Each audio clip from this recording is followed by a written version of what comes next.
بسم اللہ الرحمن الرحیم۔ السلام علیکم۔ آج ایک چھوٹا سا واقعہ آپ کے ساتھ شیئر کروں گی۔ ایک میاں بیوی کے ہاں شادی کے کئی سال تک اولاد نہیں ہوتی، تو وہ وقت گزاری کے لیے کتا پال لیا انہوں نے۔ کچھ ہی عرصے کے بعد کتے کے ساتھ جذباتی لگاؤ ہو گیا۔ 7 سال بعد اللہ نے انہیں بیٹے کی نعمت سے نوازا۔ اولاد کو پا کر ان کی توجہ کتے کی طرف سے کم ہو گئی۔ ایک دن دونوں بچے کو اپنے کمرے میں چھوڑ کر لان میں ٹہل رہے تھے۔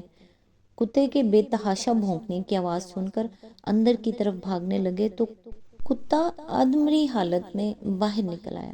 اس کے منہ پر خون لگا ہوا تھا۔ کتے کے منہ پر خون دیکھ کر بچے کے باپ کو صورتحال سمجھنے میں دیر نہیں لگی۔ وہ شدید غم و غصے میں مبتلا ہو کر اندر گیا اور بندوق لا کر کتے کو گولی مار دی۔ پھر تیزی سے کمرے میں جا کر دیکھا تو بچہ گہری نیند سو رہا تھا اور نزدیک ہی ایک سانپ مرا پڑا تھا جس کا سر چبایا ہوا تھا۔ اس حکایت سے ہمیں یہ سبق ملتا ہے کہ جلد بازی اور غصے میں کیے گئے فیصلے اکثر غلط ثابت ہوتے ہیں۔ چند وہ باتیں جو صرف اللہ تعالیٰ کی خصوصیات میں سے ہیں، یعنی ہدایت کو دل میں اتارنا صرف اللہ کا کام ہے۔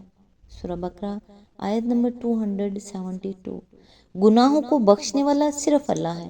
سورہ آل عمران آیت نمبر 135۔ پیدا کرنا اور روزی دینا صرف اللہ کا کام ہے۔ سورہ فاطر آیت نمبر 2 اور 3۔ فتح و غلبہ عطا کرنے والا صرف اللہ ہے۔ سورہ آل عمران آیت 126۔ غوث ہونا اور فریاد کو پہنچنا صرف اللہ کی شان ہے۔ سورہ الانفال آیت نمبر 9۔ نفع و نقصان کا مالک صرف اللہ ہے۔ سورہ الرعد آیت نمبر 16۔ کائنات میں تصرف کا مالک صرف اللہ ہے۔ سورہ آل عمران آیت 128۔ دعاؤں کا قبول کرنے والا صرف اللہ ہے۔ سورہ المنافقون آیت نمبر 6۔ مریضوں کو شفا دینے والا صرف اللہ ہے۔ سورہ شعراء آیت نمبر 80۔ اولاد دینے والا صرف اللہ ہے۔ سورہ شعراء آیت نمبر 49-50۔ بادشاہی، عزت اور ذلت وہ بھی دینے والا صرف اللہ ہے۔ سورہ آل عمران آیت نمبر 26-27۔ پھر آخر کون سی ایسی چیز ہے جو ہم دوسروں سے لینے کے لیے جاتے ہیں؟ کیا ان کے باوجود جو قرآن میں بیان ہے، آپ کو لگتا ہے کہ کوئی چیز رہ گئی ہے جو ہمیں کسی سے جا کے مانگنی ہے؟ یا کوئی ایسی چیز اللہ نے بتائی ہو کہ میرے پاس نہیں ہے، میرے اس بندے سے جا کے مانگ لو؟ اپنے لیے اور اپنے اہل و عیال کے لیے اور اپنے ماں باپ کے لیے اللہ تعالیٰ سے ہدایت مانگیں۔ میرے لیے بھی اللہ تعالیٰ آپ کو اور آپ کے تمام اہل و عیال کو اپنے حفظ و امان میں رکھے، آمین۔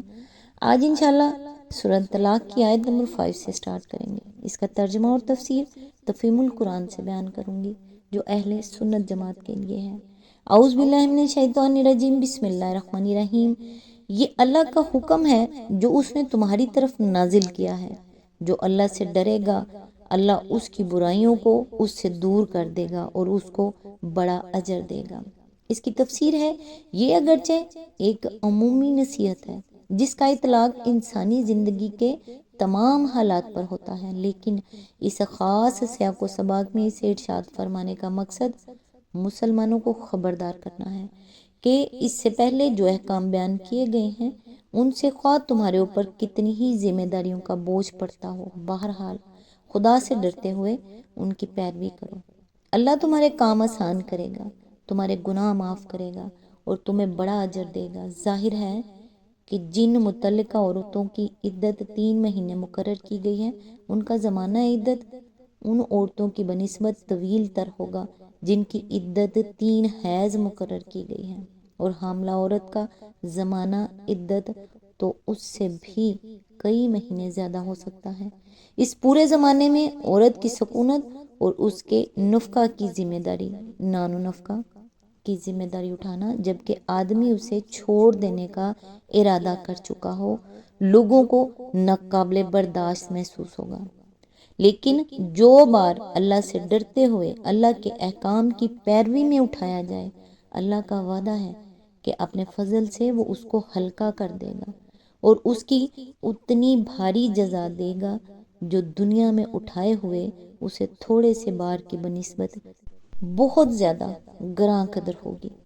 آیت نمبر 6، ان کو زمانہ عدت میں اسی جگہ رکھو جہاں تم رہتے ہو، جیسی کچھ بھی جگہ تمہیں میسر ہو، اور انہیں تنگ کرنے کے لیے ان کو نہ ستاؤ، اور اگر وہ حاملہ ہوں تو ان پر اس وقت تک خرچ کرتے رہو جب تک ان کا وضع حمل نہ ہو جائے۔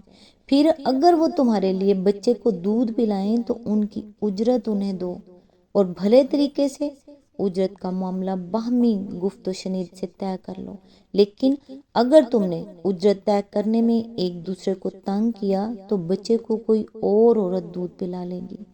اس کی تفسیر ہے، اس امر میں تمام فقہا کا اتفاق ہے کہ متعلقہ کو اگر رجعی طلاق دی گئی ہو تو شوہر پر اس کی سکونت اور اس کے نفقے کی ذمہ داری عائد ہوتی ہے، اور اس امر پر بھی اتفاق ہے کہ اگر عورت حاملہ ہو تو خواہ اسے رجعی طلاق دی گئی ہو یا قطعی طور پر الگ کر دینے والی، بہرحال اس کے وضع حمل تک اس کی سکونت اور اس کے نفقہ کا ذمہ دار شوہر ہوگا۔ اس کے بعد اختلاف اس امر میں ہوا ہے کہ آیا غیر حاملہ مطلقہ مبتوتہ یعنی جسے قطعی طور پر الگ کر دینے والی طلاق دی گئی ہو، سکونت اور نفقہ دونوں کی حقدار ہے، یا صرف سکونت کا حق رکھتی ہے، یا دونوں میں سے کسی کی بھی حقدار نہیں ہے؟ ایک گروہ کہتا ہے کہ وہ سکونت اور نفقہ دونوں کی حقدار ہے۔ یہ رائے حضرت عمر، حضرت عبداللہ بن مسعود، حضرت علی بن حسین، امام زین العابدین، قاضی شریع اور ابراہیم نخعی کی ہے۔ اسی کو حنفیہ نے اختیار کیا ہے، اور امام سفیان ثوری اور حسن بن صالح کا بھی یہی مذہب ہے۔ اس کی تائید دارقطنی کی اس حدیث سے ہوتی ہے جس میں حضرت جابر بن عبداللہ بیان کرتے ہیں کہ رسول اللہ صلی اللہ علیہ وآلہ وسلم نے فرمایا، جس عورت کو 3 طلاقیں دی جا چکی ہوں اس کے لیے زمانہ عدت میں سکونت اور نفقہ کا حق ہے۔ اس کی مزید تائید ان روایات سے ہوتی ہے جن میں بتایا گیا ہے کہ فاطمہ بنت قیس کی حدیث کو حضرت عمر نے یہ کہہ کر رد کر دیا تھا کہ ایک عورت کے قول پر اپنے رب کی کتاب اور اپنے نبی کی سنت کو ترک نہیں کر سکتے۔ اس سے معلوم ہوتا ہے کہ حضرت عمر کے علم میں لازماً رسول اللہ صلی اللہ علیہ وآلہ وسلم کی یہ سنت ہوگی کہ ایسی عورت کے لیے نفقہ اور سکونت کا حق ہے۔ بلکہ ابراہیم نخعی کی ایک روایت میں تو یہ تصریح ہے کہ حضرت عمر نے فاطمہ بنت قیس کی حدیث کو رد کرتے ہوئے فرمایا تھا کہ میں نے رسول اللہ صلی اللہ علیہ وآلہ وسلم کو یہ فرماتے سنا ہے کہ ایسی عورت کے لیے سکونت کا حق بھی ہے اور نفقے کا بھی۔ امام ابو بکر جساس احکام القرآن میں اس مسئلے پر مفصل بحث کرتے ہوئے اس مسلک کے حق میں پہلی دلیل یہ دیتے ہیں کہ اللہ تعالیٰ نے مطلقاً فرمایا ہے فَطَلِّقُوهُنَّ لِعِدَّتِهِنَّ، یعنی ان کو ان کی عدت کے لیے طلاق دو۔ اس فرمان الہی کا اطلاق اس شخص پر بھی تو ہوتا ہے جو 2 طلاق پہلے دے کر رجوع کر چکا ہو اور اب اسے صرف ایک ہی طلاق دینے کا حق باقی ہو۔ دوسری دلیل ان کی یہ ہے کہ رسول اللہ صلی اللہ علیہ وآلہ وسلم نے طلاق دینے کا جب یہ طریقہ بتایا کہ آدمی یا تو ایسے طہر میں طلاق دے جس میں مباشرت نہ کی گئی ہو، یا ایسی حالت میں طلاق دے جبکہ عورت کا حاملہ ہونا ظاہر ہو چکا ہو، تو اس میں آپ نے پہلی، دوسری یا آخری طلاق کے درمیان کوئی فرق نہیں کیا۔ لہٰذا اللہ تعالیٰ کا یہ ارشاد کہ ان کو اسی جگہ رکھو جہاں تم رہتے ہو، ہر قسم کے طلاق سے متعلق مانا جائے گا۔ تیسری دلیل وہ یہ دیتے ہیں کہ حاملہ متعلقہ خواہ رجعیہ ہو یا مبتوتہ، اس کی سکونت اور اس کا نفقہ شوہر پر واجب ہے، اور غیر حاملہ رجعیہ کے لیے بھی یہ دونوں حقوق واجب ہیں۔ اس سے معلوم ہوا کہ سکونت اور نفقے کا وجوب دراصل حمل کی بنا پر نہیں ہے، بلکہ اس بنا پر ہے کہ یہ دونوں قسم کی عورتیں شرعاً شوہر کے گھر میں رہنے پر مجبور ہیں۔ اب اگر یہی حکم بطوطہ غیر حاملہ کے بارے میں بھی ہو تو کوئی وجہ نہیں کہ اس کی سکونت اور اس کا نفقہ مرد کے ذمہ نہ ہو۔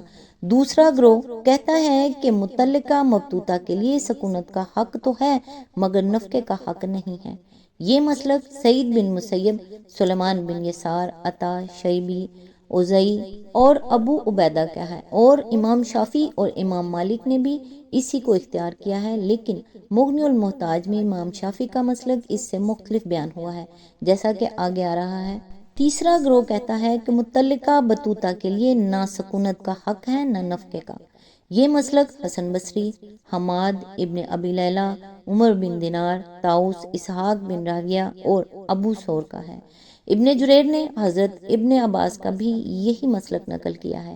امام احمد بن حنبل اور امامیہ نے بھی اسی کو اختیار کیا ہے، اور مغنی المحتاج میں شافعی کا مسلک بھی یہ بیان کیا گیا ہے کہ طلاق کی بنا پر جو عورت عدت گزار رہی ہو اس کے لیے سکونت کا حق واجب ہے، خواہ وہ حاملہ ہو یا نہ ہو، مگر بائنہ کے لیے واجب نہیں ہے، اور غیر حاملہ بائنہ کے لیے نہ نفقہ ہے اور نہ کپڑا۔ اس مسلک کا استدلال ایک تو قرآن مجید کی اس آیت سے ہے کہ لا تدری لعل اللہ یحدث بعد ذالک امرا، یعنی تم نہیں جانتے شاید اس کے بعد اللہ موافقت کی کوئی صورت پیدا کر دے۔ اس سے وہ یہ نتیجہ نکالتے ہیں کہ یہ بات متعلقہ رجیہ کے حق ہی میں درست ہو سکتی ہے، نہ کہ بطوطہ کے حق میں۔ اس لیے متعلقہ کو گھر میں رکھنے کا حکم بھی رجیہ ہی کے لیے خاص ہے۔ دوسرا استدلال فاطمہ بنت قیس کی حدیث سے ہے، جسے کتب حدیث میں بکثرت صحیح سندوں کے ساتھ روایت کیا گیا ہے۔ یہ فاطمہ بنت قیس اولین مہاجرات میں سے تھی، بڑی عاقلہ سمجھی جاتی تھی، اور حضرت عمر کی شہادت کے موقع پر اصحاب شورا کا اجتماع انہی کے یہاں ہوا تھا۔ یہ پہلے ابو عمر بن حفص المغیرہ المخزومی کے نکاح میں تھی، پھر ان کے شوہر نے ان کو 3 طلاقیں دے کر الگ کر دیا، اور بعد میں رسول اللہ صلی اللہ علیہ وآلہ وسلم نے ان کا نکاح حضرت اسامہ بن زید سے کیا۔ ان کا قصہ یہ ہے کہ ان کے شوہر ابو عمر پہلے ان کو 2 طلاق دے چکے تھے، پھر جب حضرت علی کے ساتھ وہ یمن بھیجے گئے تو انہوں نے وہاں سے باقی ماندہ تیسری طلاق بھی ان کو بھیج دی۔ بعض روایت میں یہ ہے کہ ابو عمر ہی نے اپنے رشتہ داروں کو پیغام بھیجا تھا کہ عدت کے زمانے میں ان کو گھر میں رکھیں اور ان کا خرچ برداشت کریں، اور بعض میں یہ ہے کہ انہوں نے خود نفقہ و سکونت کے حق کا مطالبہ کیا تھا۔ بہرحال جو صورت بھی ہو، شوہر کے رشتہ داروں نے ان کا حق ماننے سے انکار کر دیا۔ اس پر یہ دعویٰ لے کر نبی صلی اللہ علیہ وآلہ وسلم کے پاس پہنچی، اور حضور صلی اللہ علیہ وآلہ وسلم نے فیصلہ فرمایا کہ نہ تمہارے لیے نفقہ ہے نہ سکونت۔ ایک روایت میں ہے کہ آپ صلی اللہ علیہ وآلہ وسلم نے فرمایا کہ عورت کا نفقہ اور اس کی سکونت تو شوہر پر اس صورت میں واجب ہے جبکہ شوہر کو اس پر رجوع کا حق ہو، مگر جب رجوع کا حق نہ ہو تو نہ نفقہ ہے نہ سکونت۔ مسند احمد، طبرانی اور نسائی نے بھی قریب قریب یہی روایت نقل کی ہے، اور اس کے آخری الفاظ یہ ہیں لیکن جب وہ اس کے لیے اس وقت تک حلال نہ ہو جب تک اس کے سوا کسی اور مرد سے نکاح نہ کرے تو پھر اس کے لیے نہ نفقہ ہے نہ سکونت۔ یہ حکم بیان کرنے کے بعد حضور صلی اللہ علیہ وآلہ وسلم نے ان کو پہلے ام شریک کے گھر میں عدت گزارنے کا حکم دیا، اور بعد میں فرمایا کہ تم ابن ام مکتوم کے ہاں رہو۔ لیکن اس حدیث کو جن لوگوں نے قبول نہیں کیا ہے ان کے دلائل یہ ہیں کہ اولاً ان کو شوہر کے رشتہ داروں کا گھر چھوڑنے کا حکم اس لیے دیا گیا تھا کہ وہ بہت تیز زبان تھی، اور شوہر کے رشتہ دار ان کی بد مزاجی سے تنگ تھے۔ سعید بن مسیب کہتے ہیں کہ ان خاتون نے اپنی حدیث بیان کر کے لوگوں کو فتنے میں ڈال دیا ہے۔ اصل بات یہ ہے کہ وہ زبان دراز تھی، اس لیے ان کو ابن ام مکتوم کے ہاں رکھا گیا۔ ابو داؤد۔